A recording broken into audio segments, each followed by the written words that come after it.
Keith, a.k.a. Gator Guy 231. It is Thursday, and we, yet again, have 3 EPL slates to games to deal with today. We have a 2-gamer at 1, Jose Mourinho, who could be more excited, and then 3:15, Man United versus Villa. That should be a fun one with some good DFS-ness in it.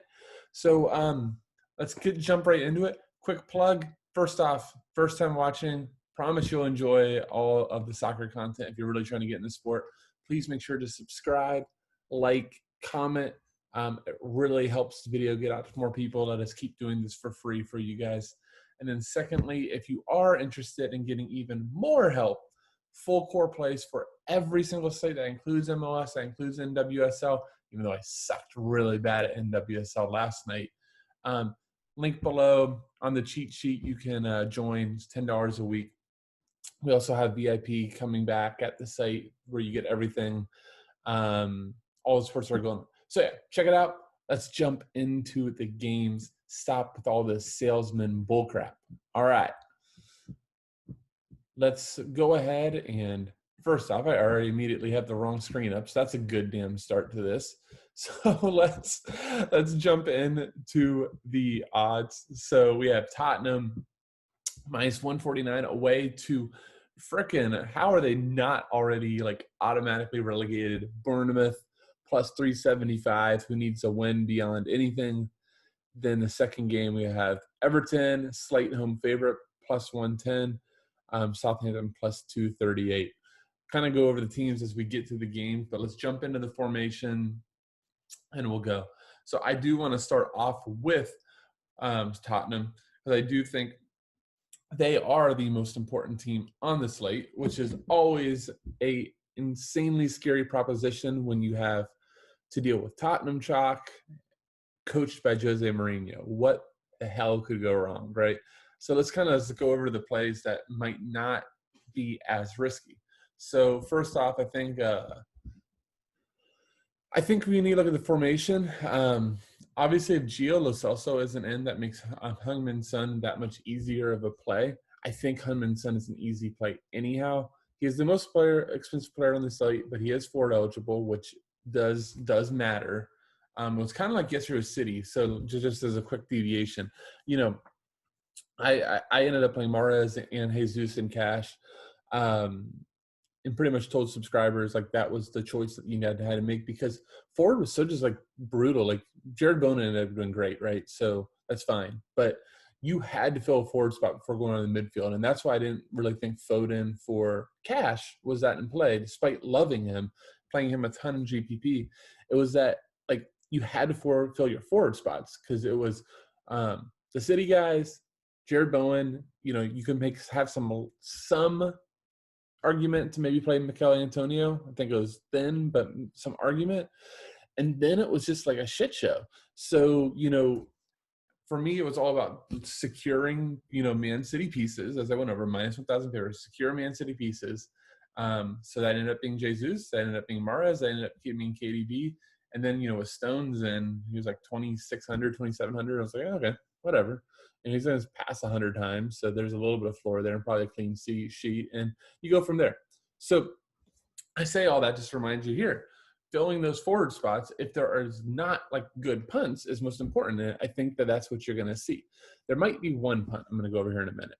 But so Heung-min Son, at least half of sets, if not maybe even all. I think he would split with Lamela. For some reason, Lo Celso isn't in, which this preview doesn't have Lo Celso, so we'll kind of go from there. But I still think that he's the highest owned player in the slate, and the first guy, from my cash perspective, you probably plug in.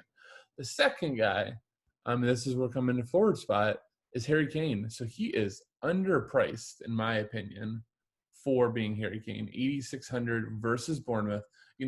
I would not be wanting to start Harry Kane versus Manchester United. I wouldn't want to start him versus Liverpool. Wouldn't want to start him versus City. But we are not playing any of those teams. We are playing Bournemouth, who since the return have allowed 5 goals to United, 4 goals to Newcastle at home, and then 1 goal to Wolverhampton, which should have been more than even 2 goals to Palace. So defensive record has been awful. The team is awful. They are somehow not relegated yet. They are tied with Villa for the last spot, 4 points behind Watford. I don't actually know, after watching Bournemouth a few times, how they're not relegated at this point. What a damn disappointment for Mr. Eddie Howe, who, people were talking about should be at Man United, maybe he should be at Chelsea, and now he's going to be in the Championship. Shit comes fast. But back to Harry Kane. Harry Kane, I think he scores a goal today at 8,600. If he scores one, he won't kill you. But if he scores two or has, 4 or 5 shots on target, you're going to want him in your lineup. 8,600, I really don't see a reason that you wouldn't. So, I think a lot of people are going to start with Son and Kane. For me, I actually think I have Kane ahead of Son for the price difference in terms of want for my lineups. A big thing, is here will end up being, do we see Gio Lo Celso? Because I love the kid. He is only 6,400, so he's still underpriced. Half the sets, really good open play value. If you actually, we actually go back to him, you'll see he now has, let's adjust this. Still has not scored a goal or assist, got turned to own goal. But in the last 3 alone, with no goal or assist, 9.8, 10.5, 12.5, 12.2. For those of us that, that you want to chase floors, that's the floor that you want to see. So Gio Lo Celso is in there. It's going to be really hard not to play him. I'll just tell you with some other plays. If you play King, you play Son, I'll just let you know the kind of other plays that you're going to want to gravitate towards is James Ward-Prowse and Lucas Dean. It gets pretty much impossible to make a lineup. So somebody's got to be the odd man out. That's why when I saw this lineup, I didn't mind not seeing Gio, but we'll just have to see what happens when it shakes out. Eric Lamel, in my opinion, is not a suitable replacement for Gio. He will potentially grab half of the sets Tottenham seems to like to do in swinging balls. But Lamel subs early. Lamel's just a tilt fest. Okay player, but man, it doesn't work out that often. But, if you want to go part of Spurs stacks, that works. If you want to be even different, you could look at a Steven Bergwijn or Lucas Moura, whoever starts over here on the right, as a pivot off of either Kane or Son. That will be a low-owned pivot. I don't think it's the most cash-viable move. But if you're trying to get off some ownership on a 2-game slate, that's a good way to do it. Winks, Sissoko, they're truly just holding defenders. And then Serge Aurier, the only way I think that you play Serge Aurier is if you, again, want a Tottenham stack, or if you are, trying to save 13 or 1,400 off of, I think 6,400 off of Lucas Dean. Lucas Dean is a better player. He's on the sets. There's potential that Gylfi doesn't play because Gylfi sucks, which would put Dean on all of the sets. So yeah, I like Dean over Aurier. Shocker. But, Aurier is in play. Even on Showdown, though, I think it was 9K. It's just his price is a little out of control for a guy that when we pull him up, we got to take out clean sheets, okay? Even the clean sheets are live. But 9.5 with a clean sheet, so 6.5 floor. 9.3 without, okay, that's fine. 9.4 with, so 6.4. So do we really want to pay 6,500 for that type of production? I don't know. I think that's a little steep for me. Fullbacks are in play. I think Eric Dyer's out. So, this formation, just take it for what it's worth. But I think Eric Dyer's out. And then Ben Davies, I'm not really a real fullback. Not going to cross the ball a ton, but whatever. He's cheap fullback on the biggest favorite, so it's in play. Hugo Lloris, I think he'll be the top-owned goalkeeper just because I think Everton playing Pickford would scare the shit out of people, and as it should. And Alex McCarthy, he'll probably come in the second most owned, I think. But it almost feels like chasing a good thing. I was all in on McCarthy versus City. I live to survive and thrive, and I think that it's time to run. So I think Lloris is probably my go-to keeper. But I'll tell you this: as much as you kind of want to and look for safety, if the build isn't going to let you get there, then the build doesn't let you get there. I'm the biggest proponent, when people ask me goalkeeper, who's the best goalkeeper play? I said, whoever fits, because you should make your lineup. You should make your lineup good. You should feel good about all your on-field players. And whatever goalie is left, if you have the ability to pay up, great, go for it. But if you can't, you got to understand a goalie is the highest range of outcomes. Favorites can get stained. So let's bring up Ederson. Ederson one save. If Ederson gets stained, right? If just on the counterattack, one of those goals go in, he finished with 5 DK and he was like 5,900. He absolutely wrecks anybody that played him. So, Lloris here, let's say that he only gets 2 saves, the last 2 goals, but Tottenham still win 3-2. He's still wrecked. You have no chance to win with him. So just keep that in mind with goalies, especially paying up. It's a difficult proposition. All right, over to Bournemouth. There's a decent chance that this is pretty right in terms of the lineup. I did see the punt forward. I think that it's very viable on the slate is Callum Wilson. He's supposed to be back in the squad, 3,900. He's been their top scorer for the last few years.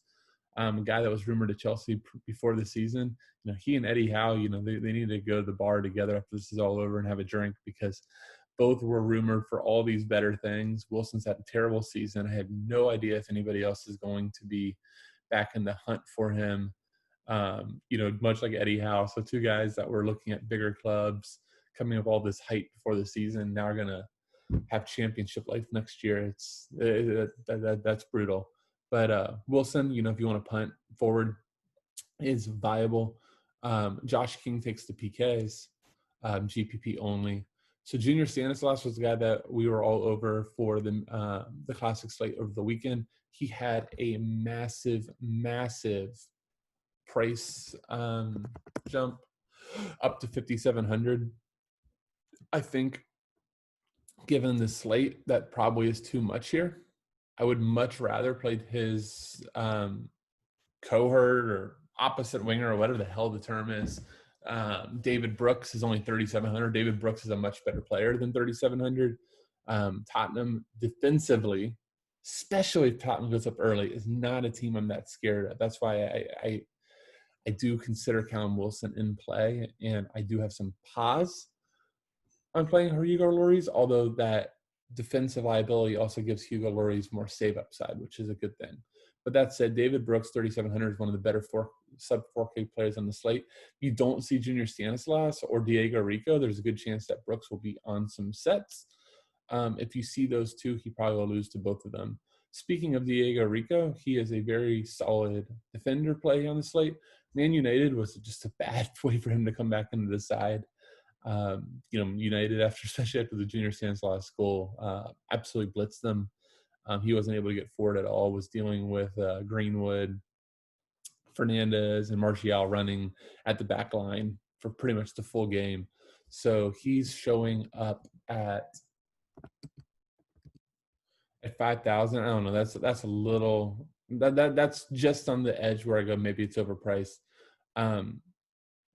If you go back far enough, he has a lot of decent, 8 to 10 games. I thought he was like 4,200. So I think at 5K I'll pass, but he will have half the set. So if this formation sticks, Rico and Stanislas is probably split with maybe Brooks jumping on the occasional one. Lerma, Cook, those are just as holding midfielders as you'll find. And Adam Smith's not the greatest fullback in the world, but I guess he's alive, so he's playable. But I don't know. Last guy in type of in for me. I would rather choose to spend up on a goalie and punt defender than play a goalie I don't like to get Adam Smith. That's how I feel about him. All right, let's move to Southampton while I get a drink. This coffee would be so much better with a kick of something good in there.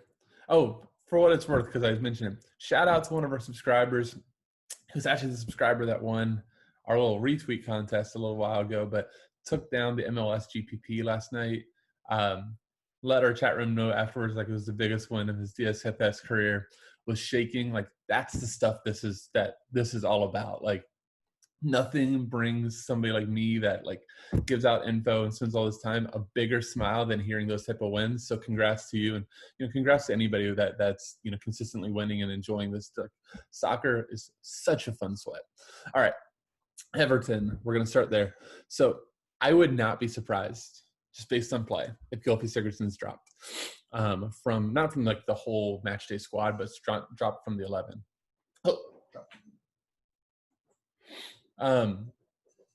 So yeah, I say that just because if he is out, then Lucas Dean to me is already probably a lock.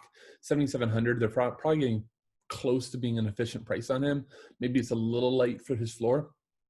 But if he's dropped, if Gylfi Sigurdsson's on, then Lucas Dean is just kind of like lock and load. Probably be on most, if not all, the sets. Anthony Gordon took one or two. Bernard has the ability to take a few sets. So you want to look at those two. But Lucas Dean, you just lock and load. So yeah, so I already covered Lucas Dean. Richarlison's always going to get ownership in cash. He was yet again good versus Spurs. I'm officially just like late to the Richarlison game. Like I was on him. What was the one time I was on him? Was versus Norwich, because why wouldn't you be on a good forward versus Norwich? And he pulls up a 3.8 DK. Oh, so damn frustrating.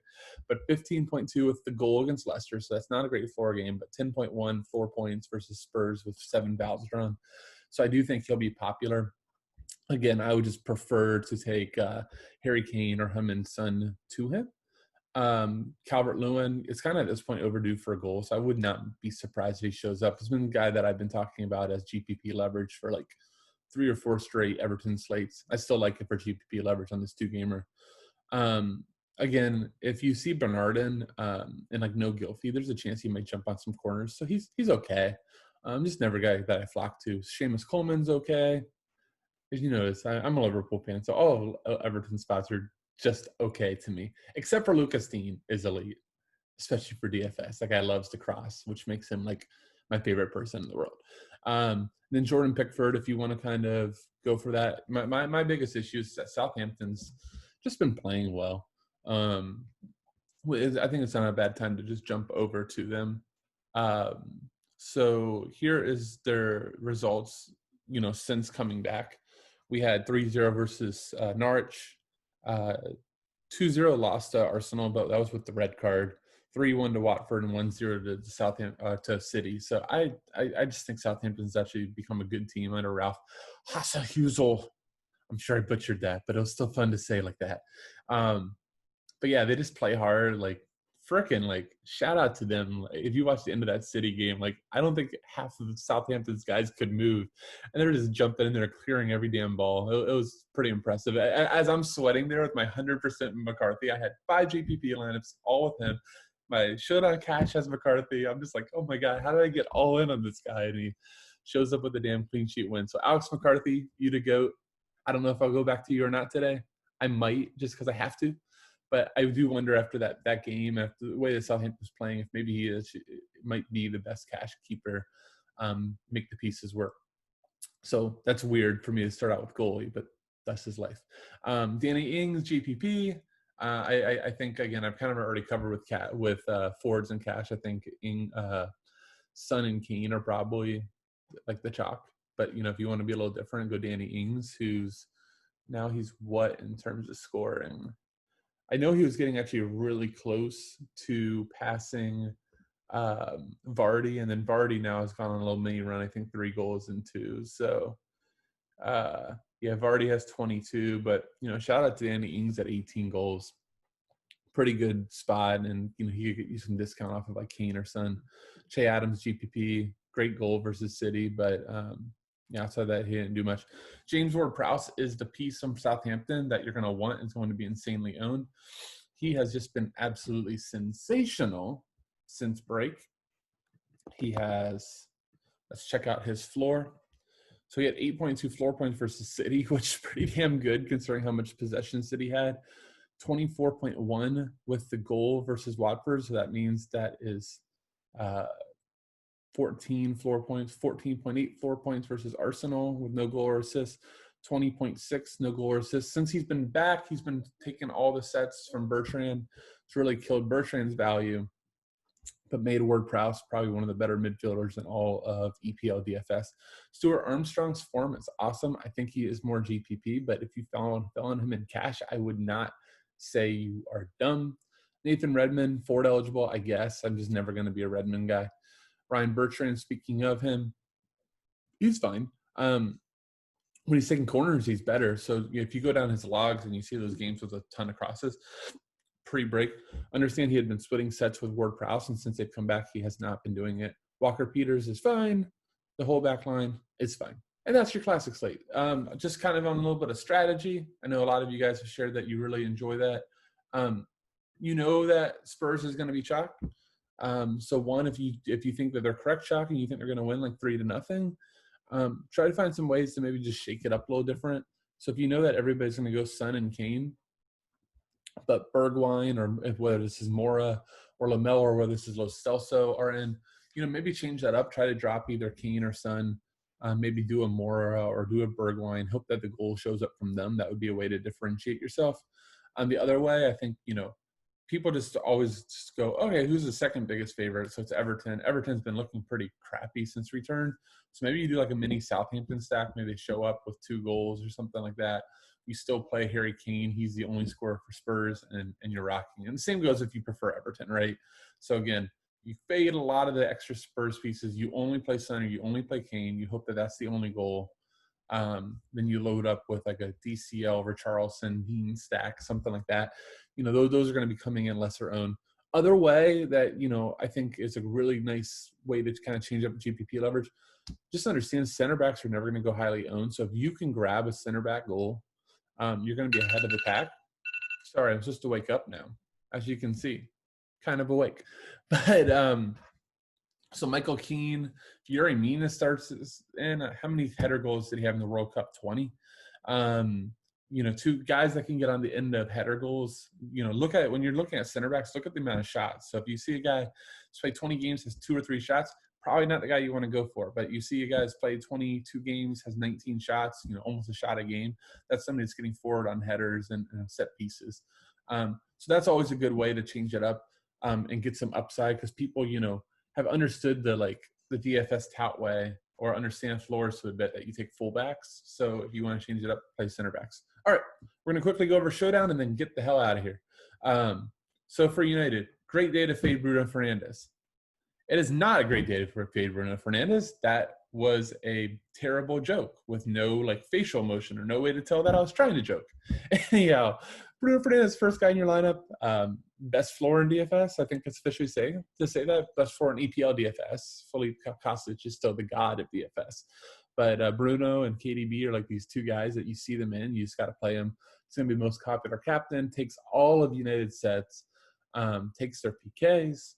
And then just awesome. Just really, really good footballer.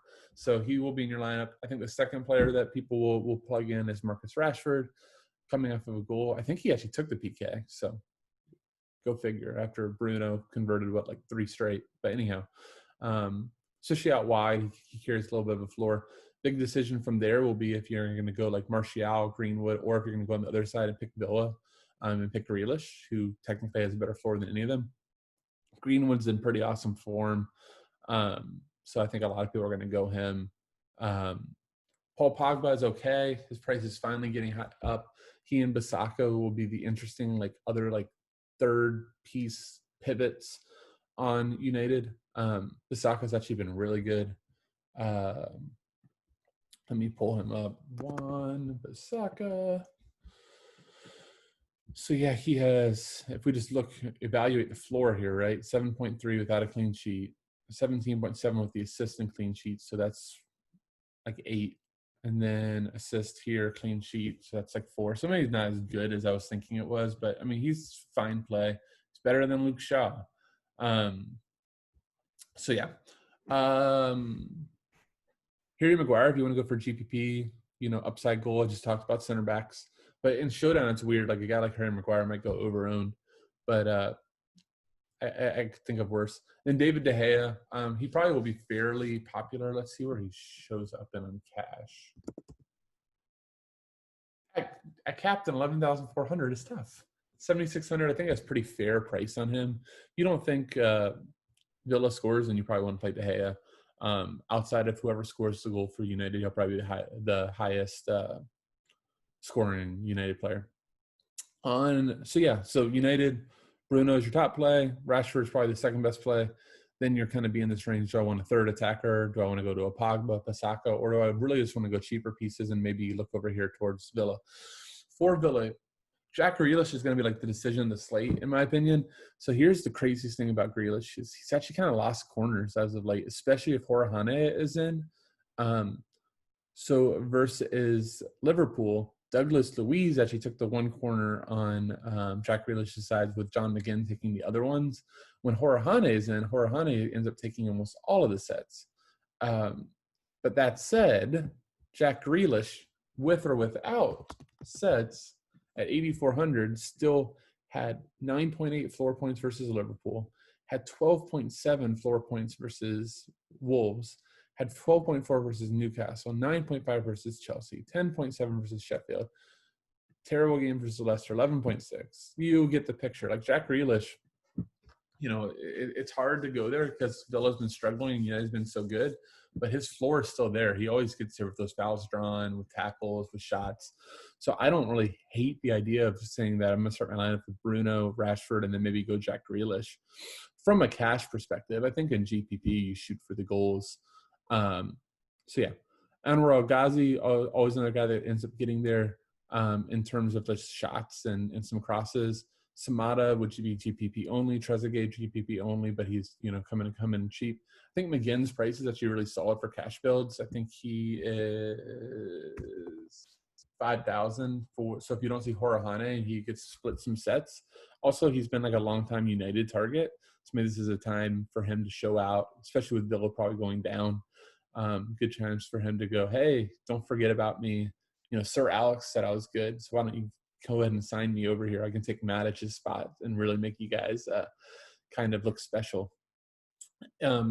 Then Neil Taylor, Ezri Konsa, neither one of them are going to be big crossers, but they're fullbacks. They're alive. They're likely going to play 90 because of Villa's injury situation.